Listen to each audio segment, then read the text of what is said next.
Қайырлы күн, қалайсыздар? Сіздер алдында бұрынғы ескі WhatsApp-пен жүрген болсаңыздар, Play Market-ке, App Store-ға жазасыздар. WhatsApp бизнес деп жазамыз.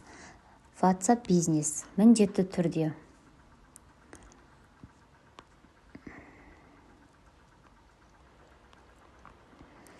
WhatsApp бизнес деп жазамыз да, оны скачать етеміз. Мен де скачать етілгендіктен мен открытті бастым. Осы жерде кәдімгідей телефон номерді жазасыздар. Телефон номерларыңызға код келеді.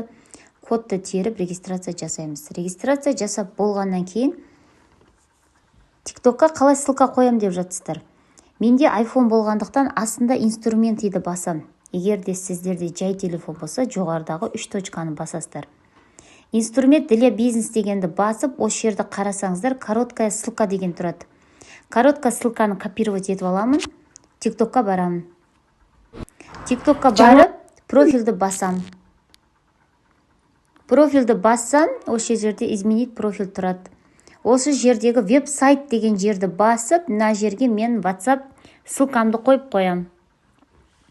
Енді қараймыз, клиент маған хабарласты.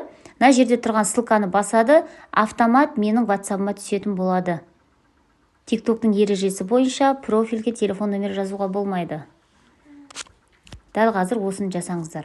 Және де WhatsApp бизнестің пайдасы, сіздерге біреу хат жазған кезде мынандай сұрақ келді. Сәлеметсіз бе, сізге қандай көмек қажет? Сұрақтарыңыз болса қоя беріңіз, сізге міндетті түрде жауап беремін дейді. Оны қалай қоямыз? Инструментке кіреміз. Перевести сообщение деген тұрады, соны басамыз. Осы жерде привести сообщение дегенде получатель всені басып, мына жерге өздеріңізге ұнаған қалаған сөздеріңізді жазып қойыңыз. Сәлеметсіз бе, сізге қандай көмек қажет? Сәлеметсіз бе, сұрақтарыңыз болса қойыңыз деген сияқты жазып, сохранитті басып қоямыз. Клиент сізге жазған кезде автомат сол SMS барады. Міне. Түсіндіңіздер ғой да?